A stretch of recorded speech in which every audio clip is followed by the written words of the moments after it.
मंडळी, बंधूंनो व भगिनीनो आणि माझ्या छोट्या लहान मुलांनो, लहान मुलं सभेला बसलेले आहेत.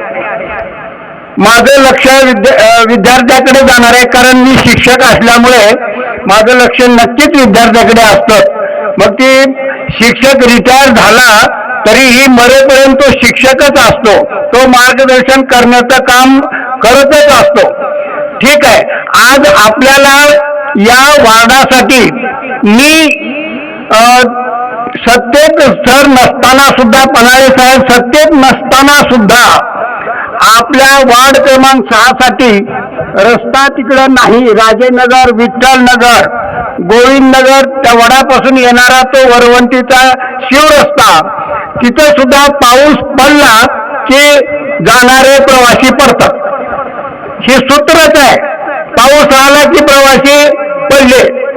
बऱ्याच वेळा तिथं पडलेले मला दिसलेले, मी स्वतः सुद्धा पडलेलो खटके साहेबाच्या घराच्या पुढच्या बाजूला.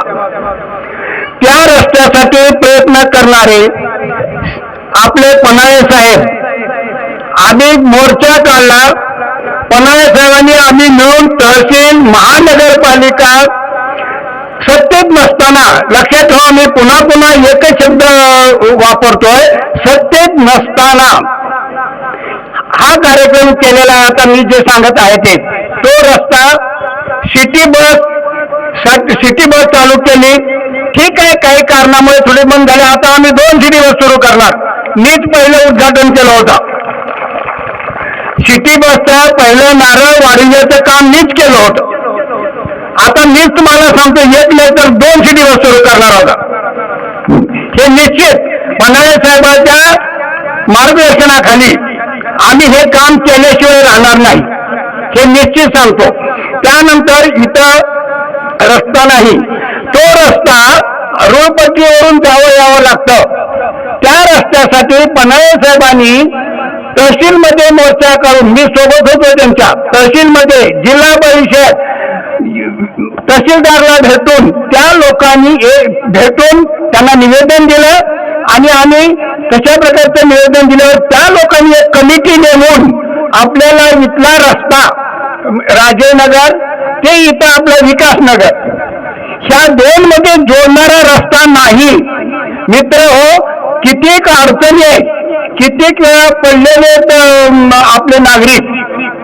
हा रस्ता सुरू व्हावा, नवीन बांधून द्यावा म्हणून पन्हाळे साहेबांनी आम्ही मोर्चा काढला आणि तसंच तहसीलदारांनी एक कमिटी नेमून इथं येऊन पाहणी करून गेले. हा तात्काळ झालेला उपक्रम. त्यानंतर दुसरा आणखीन सांगतो, त्यापेक्षा आणखीन तात्काळ इमिजिएटली झालेला उपक्रम म्हणजे इथं बोर आहे पण लाईटी अभावी चालू नव्हतं, लोकांना उन्हाळ्यात पाणी प्यायला मिळत नव्हतं. आम्ही पन्हाळे साहेबांच्या मार्गदर्शनाखाली आम्ही परत एकदा इलेक्ट्रिसिटी बोर्डला फोन लावला. त्यांनी तिथले लोक आले. 1 दिवसात, ओनली 1 and 1 day, एका दिवसामध्ये पन्हाळे साहेबांनी हे 3 फेजचं तार ओढून बोर सुरू केलं. 15 दिवस पाणी नव्हतं. मी तिथे राहतो, या शाळेच्या समोर राहतो, माझं घर तिथं आहे. इथूनच जावं लागतं मला मस्के साहेबाच्या घरासमोरून, त्या खड्ड्यातून रुळपट्टीवरून. मी स्वतः अनुभवलेलं 2 वर्ष चांगलं अनुभवलंय. पावसाळ्यामध्ये गाडी उचलून घ्यावी लागते, काही ठिकाणी 2 चाकी गाडी. 4 चाकीचा तर प्रश्नच नाही. 4 चाकी गाडी माझी घरात बसू नये, अशीच बसून राहिली, बॅटरी डिस्चार्ज झाली, कारण इकडे गाडीच येत नाही. काय करणार, गाडी असून काही फायदा नाही. तर अशा ह्याच्यामध्ये ही लाईट देऊन 3 फेज ही लाईट लगेच 1 दिवसाच्या आत, आज बोलणं झालं, दुसऱ्या दिवशी लाईट फिटिंग झाली आणि बोर चालू केलं. एवढे कामं सत्तेत नसताना करून सुद्धा आज तुम्ही काय असं करता. आता मला थोडंसं मी येताना दिसलं का वेगळं चित्र, पण ठीक आहे, जे काय असेल ते असेल, तुम्ही करा. पण 5 तारखेला मतदानाला मात्र कोणीही विसरता कामा नये. हे आपले 3 उमेदवार 6 वार्डाचे आणि सरपंच पदाचे पन्हाळे साहेबांच्या मिसेस यांना आपण यांच्या समोर चित्राच्या समोर जे एक आणखीन एक आपल्याला सांगावं असं वाटतं मला. या मतदानामध्ये 2 मशीन आहेत. एका मशीनवर सरपंच पदाचे उमेदवार आणि त्या सरपंच पदाच्या उमेदवारावर जे आपलं छत्रीचं चिन्ह आहे त्या छत्रीच्या चिन्हासमोरचं बटन दाबून आपल्याला मतदान करायचे. म्हणजे ते मतदान होणार आहे. छायाबाई पन्हाळे साहेबाच्या मिसेस यांना ते मतदान होणार आहे. आणि मग ही एका मशीनवर झालं.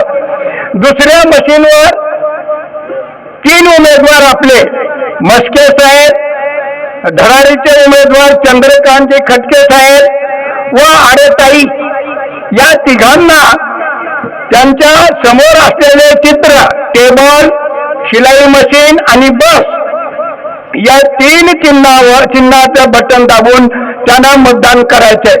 आम्ही कळकळीनं आपल्याला मी विनंती करतो. याच्यासाठी विनंती, मी स्वतः पाहिलेलं, मी अनुभवलेलं प्रॅक्टिकल प्रात्यक्षिक मला घडलेलं आहे 2 वर्षामध्ये. पावसाळ्यामध्ये काय हाल अपेष्ट आहेत, उन्हाळ्यामध्ये पाण्याची काय हाल अपेष्ट आहे, आणि या सगळ्या गोष्टी सत्तेत नसताना पन्हाळे साहेबांनी उपलब्ध करून दिल्या. हा त्यांचा फार मोठा वाटायची हात आहे इथं. आणि हे सिंहाचा वाटा सत्तेत नसताना केल्यावर आता जर त्यांना आपण निवडून दिलं आणि त्या खुर्चीत बसवलं तर ते याच्यापेक्षा सुद्धा आणखीन आपल्या सुखसोयी उपलब्ध करून देतील. आणखीन दुसरं एक, आता हे झालं सार्वजनिक काम, वैयक्तिक कामं सुद्धा पन्हाळे साहेबांनी केलेले. पर्सनली त्यांनी कॉन्टॅक्ट करून त्यांचे सुखदुःख त्यांनी बाजूला सारलेले आहेत. आता त्यांचं नाव व्यंकट आहे म्हणून आम्ही म्हणतो व्यंकट म्हणलं की संकट मोचक आहेत व्यंकट. मी असंच म्हणेन, संकट घालवणारे, संकट मोचक, बजरंगबली सारखं. आपल्याला यांच्याकडून आपलाही स्वार्थ आहे, आपणही स्वार्थ ठेवायचा. कोणता स्वार्थ? आपला विकास झाला पाहिजे यांच्याकडून, म्हणून यांना आम्ही मतदान करणार. मतदान आम्ही या तिघांना आणि छायाताईंना का करणार? आमचाही थोडासा स्वार्थ आहे ना. काय स्वार्थ आहे? आम्हाला रोड मिळाले पाहिजे, आम्हाला पाणी मिळाले पाहिजे, लाईट मिळाली पाहिजे. आमच्या काही वैयक्तिक सुद्धा मी या 2-3 वर्षामध्ये इथं बघतो, कोणही उमेदवार एकदाही आपल्या वार्डात प्रवेश केलेले आलेले नाहीत. मित्र हो, कितीही सत्ता आली, कितीही पैसा असला तर तो उपयोगाचा नाही. आपलं व्यक्तिमत्व महत्वाचं आहे आणि ती पन्हाळे साहेबाकडे आहे. Total quality of indigenous behaviour ही जे आहे की त्यांच्याकडे हा गुणधर्म आहे आणि म्हणून ते आपल्याला संकटाला धावून येतात. हे समीकरण आहे, इक्वेशन आहे. संकट आलं की आम्ही पटकन पन्हाळे साहेबांना फोन करतो. बरेचसे माझ्या एरियामधले बरेचसे वैयक्तिक, एका घरामध्ये मी बघितलेलं सांगतो, त्यांच्या सोबत होतो, एक उदाहरण देतो. एका घरामध्ये काहीतरी सासू सुना मुलगा हे काहीतरी कौटुंबिक वाद निर्माण झाला होता. हा सुद्धा पन्हाळे साहेबांनी सोडवला. हे सोल्युशन त्यांना करून दिलं. मग मला सांगा, वैयक्तिक आणि सार्वजनिक सामाजिक कार्य आणि वैयक्तिक कार्याला धावून येणाऱ्याला का आपण विसरावं? त्यांच्या समोर असलेले चित्र, छत्री, टेबल, बस आणि शिलाई मशीन या सर्व चित्राच्या समोरचं बटन दाबून आपण सर्वांनी त्यांना विजयी करून द्यायचंय. आपल्याला पन्हाळे साहेबांना सरपंच पदाच्या खुर्चीत बसल्याचं बघायचंय. आणि हे बघितल्याशिवाय आपण तोपर्यंत थांबणार नाही. येणाऱ्या 5 तारखेला आपण कुठेही गावाला जाऊ नका. तातडीचं काम असलं तर थोडंसं दान आहे. आपल्याला दुसरं तर दान करणं होत नाही, कारण आपण आपल्या प्रपंचामध्ये, आपल्या संसारामध्ये अडकून पडलेल्या मोहामध्ये दुसरं दान आपल्याला करता येत नाही. एवढं तर दान 5 तारखेला आपण करूया मतदानाचं.